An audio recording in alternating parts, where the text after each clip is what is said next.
Hi and Assalamualaikum. I am Ahmad Bakri bin Ahmad Kamal from the class of AS121E, and today I'm gonna discuss about the study case of CHM131 is catalytic converter in car. And the table of content is the introduction, the structure of catalytic converter, the type of catalytic converter, the construction of catalytic converter, limitation of catalytic converter, conclusion and reference. Alright, let's move to introduction. The catalytic converter is an exhaust emission control device that converts toxic gas and pollution in exhaust gas from an internal combustion engine into less toxic pollution by catalyzing the redox reaction. Catalytic converters are usually used in internal combustion engine fueled by gasoline or diesel, including lean burn gas and sometimes on kerosene heater and stove. So as you can see, here we have the structure of catalytic converter. It has stainless steel catalytic converter body, heat shield, reduction catalyzed to eliminate NOx, cerium and ceramic honeycomb catalyzed structure, oxidation catalyzed to eliminate carbon monoxide, which is CO, and unburned hydrocarbons, which has He. And the air comes from the exhaust gas.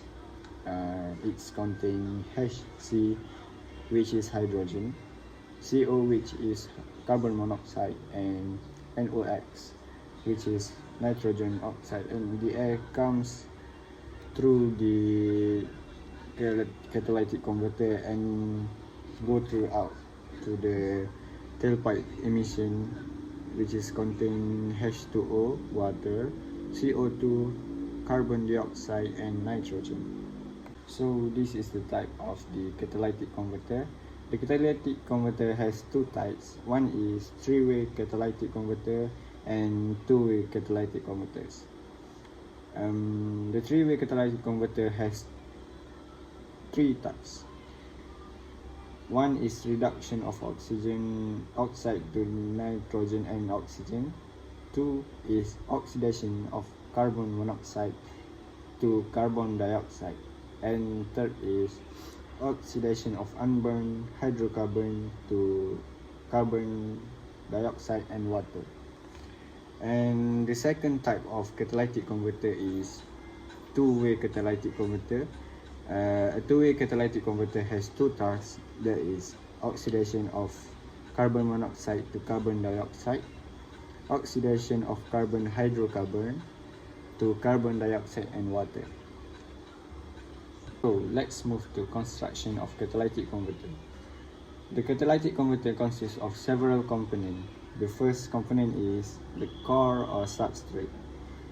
In modern catalytic converter, this is the most often ceramic honeycombs are also used. The purpose of the core is to support the catalyst. The second component is the wash coat.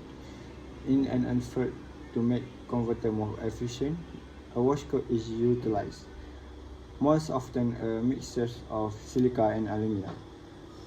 The wash coat, when added to the core, forms a rough, irregular surface which has a far greater surface area than the flat core surface, and therefore more places for active precious metal sites. The catalyst is added to the wash coat in suspension before the application to the core. And this is the limitation of catalytic converter. The first limitation is with temperature up to 1000 Celsius.